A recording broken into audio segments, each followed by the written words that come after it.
So the video is rolling, and I've decided to release this impromptu video. Even though I'm not 100% ready, I haven't done any practice runs or anything like that, looking at a camera. It's been a very long time, so excuse me if my eyes go all over the place. I'm still readjusting to the camera life. So the idea is to offer anyone who's in business, either just for themselves as kind of an entrepreneur, or thinking of starting a business or running a business, or it has been running a business for a little while and maybe hasn't made certain mistakes yet or solved certain problems yet. The CashFlow-Quadrant, if you haven't heard of it, it's a system that was originally designed by Robert Kiyosaki, who is a famous sort of business person and public speaker and public figure in general. It's sort of the baseline for anyone in any stage of their sort of career, whether they're just starting as sort of an employee and wondering what their next step is, sort of either in that job, in that career, or whether there's going to be some sort of transition from where they're at right now, going into sort of being self-employed, which is a completely different ballgame, going from there maybe to being in business and having sort of the cash that you can put to work for you. Just take a square and divide that up by 4. You're either an employee, a self-employed person, a business owner,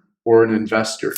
And the best sort of take that I've actually ever seen: when you're an employee, you have a job. When you're self-employed, you own a job. And when you're a business owner, you own a system. Okay, so you're either partaking as one of the employees within that system, or maybe you're running it with like a more hands-off approach. But either way, you're the one that owns kind of the system and you're a part of that system. So be whatever part of that system that you want. So for example, in my business, which is an online marketing company, I own and run the company, but I fulfill very specific roles in the company. You know, having your role as a business owner in your business could mean a different thing for every sort of different business and type of business, and where your sort of strengths are, you know. So maybe you have, you know, you're going into business with, let's say, an accounting or bookkeeping background. Maybe you'll just end up sort of managing that side of the business in its entirety. Maybe you're qualified, maybe you're a CPA. Going into business for yourself, you're going to manage your own books for sure. You're not going to outsource that to another company, right? Unless you're really, really bad, okay, at what you do. So that's the business owner quadrant. And then you get to the investor quadrant. So when you're an investor, I mean, anyone could really be theoretically an investor. All an investor means is you're sort of putting money to work for you. So you have employee, self-employed, business owner, and investor. And, you know, neither of them is necessarily better than the other. You could become an investor as an employee. You just have to sort of invest slowly but steadily and maintain your sort of cash flow and increase your income as much as you can with time. You should always be trying to level up, you know, which explains sort of all the Super Mario stuff in the office here on the walls and stuff. We've got all kinds of Super Mario themed stuff going on here. So it's just constantly leveling up, right? So you want to level up as an employee and get that promotion and get that bonus and, you know, start putting disposable income to work for you in a lot of ways. The 4 quadrants, again, are employee. So if you're in that category and you're thinking of stepping out of that category, it can be really a scary sort of situation. The best thing that you could sort of do before you take that leap is to sort of dabble in it. Maybe freelance, do some freelance work, maybe find a client, your first client. And by the way, if you think you're a business owner and you have one client, you're self-employed. Okay, that's just what it is. Resale value needs to have multiple customers, otherwise the risk is too high. Your clients are actually viewing your business from a certain standpoint relating to the risk that they would be potentially taking doing business with you based on how your business is structured and stuff like that, and the risks that might pose for them. Back to the quadrant. So you have employee. So start off as sort of maybe your first client. I would not start right away hitting up all your warmer circles. So I wouldn't go to try to make your relatives or your best friends or anything like that a client. I would just find a cold, I don't know this person, and if it doesn't work out, it's like a one-night stand type of client. You are, sort of an experiment at this point if it's your first gig professionally. So price yourself accordingly is my advice. That's how I started. There was literally no reason for people to hire me 20 years ago. I didn't have a track record, I didn't have clients, I didn't have testimonials, I didn't have skills that were fully developed and sharpened on the market. I didn't have any particular industry knowledge. I've worked in over 200 industries now. So that came with time. But essentially, you got to start somewhere. So start. Be like Nike. Just do it, and brace yourself, because you're in for a lot of psychological and probably to some extent physical pain. I had a university professor, amazing dude at Concordia, and he told us, he said, if you're going to run a business eventually, or that goes for being self-employed too, you have to be able to run the 7-minute mile. If you're not in good shape, you're just not going to have enough stamina for it. There's going to be sleepless nights. There's going to be unbearable amounts of stress at times. You're going to want to quit. Going from employee to self-employed, I would try to make that step actually before going to full-on business owner. I think that's a much bigger jump. So maybe take a little hop over to what freelancing on a part-time basis looks like, and then eventually transition that over to full-time independent self-employed person.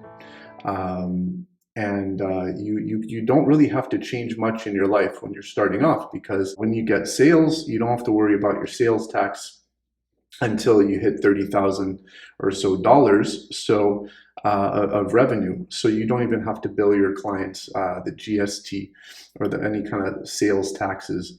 The first 5 years are going to be really tough going into it. So that's pretty much what you can expect. It's very rare that within 3 years you're like, yeah, everything's on autopilot, it's smooth sailing, there's no more upgrades we need to do in this business. And if you think that that's the stage you're at, you're probably still wrong. So look for those opportunities to level up, is Mario's suggestion. Round of applause. So yeah, basically now we've talked about self-employed. So self-employed just means that you own your job. So you don't have any kind of dependents, like you don't have any other mouths to feed, as in, employees. You don't have that to deal with. That's a whole other ball game. That's a bi-weekly commitment of payroll, which seems to keep rising steadily. So unless you're ready to commit to that and you have enough sort of long-term clients and stability in your business, I do not suggest it. I would also pay attention to just keeping your overall startup costs pretty lean. So your fixed average costs, you want to try and keep them pretty low when you're starting that business or becoming self-employed, with the exception of anything that's actually going to help you grow your business. So if you see opportunities there to grow a little bit quicker, don't overshoot the mark. Grow at a comfortable pace is my advice, but think about growth and your growth trajectory and things like that. I'm going to do another video on whether or not you need a business plan. So that's probably another question that you have on your mind. That's self-employed in a nutshell, and it can be lonely. One is generally the loneliest number in business because you're kind of stuck doing everything. Investor just means you're putting the money to work for you at this point. So money is working for you. You don't directly need to manage stuff. So for me, an investment means that it's as passive as can be. So there's no such thing as like 100% passive, because you still need to do something to get that money, like open a bank account or monitor or review your monthly whatever it is. There's always like a something to do, or at least a something to do in order to get there. And even then, there's some sort of upkeep. So basically, you're putting the money to work for you. So at this point, you've accumulated money. You actually have money. You're comfortable enough to let some of it go so that it can grow faster elsewhere or in a variety of different circumstances. So that could be you're buying another business. That's sort of, I guess, the first step. That's when you know you're on your way to sort of being an investor, that you just have this extra cash that you can do more hires, upgrade sort of the platforms.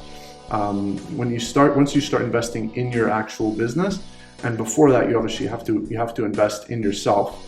But really, being an investor means you sort of plop the money here after doing proper research, doing proper due diligence, planning so that you have the minimum requirements, planning so that you don't necessarily need to dig back into that investment and sort of break it, so that there's no kind of negative outcome, no penalty, or you don't want to find yourself in that situation. So you should strictly put money to work that you absolutely are confident you're not going to need in the following at least 5 years, I want to say. That's really your safest bet in terms of that. It sounds like you want to get there and it's going to be so nice and all this stuff, but it's just like anything else in life. It comes with other problems. So you get that magical car, that beautiful car you always wanted, it's going to come with some problems. So, being an investor, there's just more to keep track of at this point. So, for example, I created a holding company. So I have a separate company from my from my regular operating company, in order to invest in sort of different things, including property, stocks, and other types of assets like private mortgages as a lender and things like that. So you need to almost think of that as a separate business as well, what you do with sort of your extra funds that are available. And you need to re-inject in your business accordingly in a balanced way as well, to always sort of keep up with your competitors or beat out your competitors even better, to sort of improve on any inefficiencies that you observe in your business. So for me, we added a project management system. We have certain software that make things a lot easier, a lot of different things a lot easier. So that's a really good place to start in terms of reallocating your capital. Okay, they call it capital allocation. In other words, what to do with that extra money. So that this is something that a lot of big companies also need to decide. Are they going to re-inject in their own company? Are they going to buy out another company? Are they going to invest in something else, like getting simple kind of daily interest? So all of this needs to be thought out. And there's a lot of planning and strategy. And you have to know also yourself as a person in terms of your risk tolerance, in terms of any type of investing. So if you don't know what it is, I mean, you probably have an idea, right? Like, how much risk are you willing to take? Are you the type of person that maxes out your insurance premium because you're that scared that something's going to happen? Or are you the type of person who's like less conservative and is just like, what? I am able to, maintain a certain cash flow, and I'm very confident that I'm going to keep that up, and I don't necessarily need as much sort of reassurance on a day-to-day basis, and I'm comfortable. I've lost money in the past, and I was comfortable in that particular instance. It didn't bother me too much, because as much as you can make when you invest, you can lose. I will say that there's a lot of scams. There are a lot of scams out there right now. Throughout the holidays, we wrote up a blog article for one of our clients actually on that subject, and there's a lot of scams. So you have to definitely do your research, do your due diligence, check to make sure it's not an outright scam, because some of them are really good. Okay, so if you see an opportunity or something like that, either a business opportunity or an investment opportunity, go in light, tread lightly and really do your due diligence, and specifically look up these types of weird communications or potential scams. Like, if you feel uncomfortable, don't ignore that, and maybe call someone in the IT field, or even reach out to me if you're in doubt, and I'll help you sort of spot quickly if something is a scam. If you can find yourself an actual mentor that you can sit down with and have coffee with, who's done somewhat of a relevant thing that you're trying to accomplish in your own business or life, stick to that person and ask a lot of questions, and buy them a lot of lunches. Okay. Feel free to reach out, follow, subscribe, like this video, share this video. See you again soon.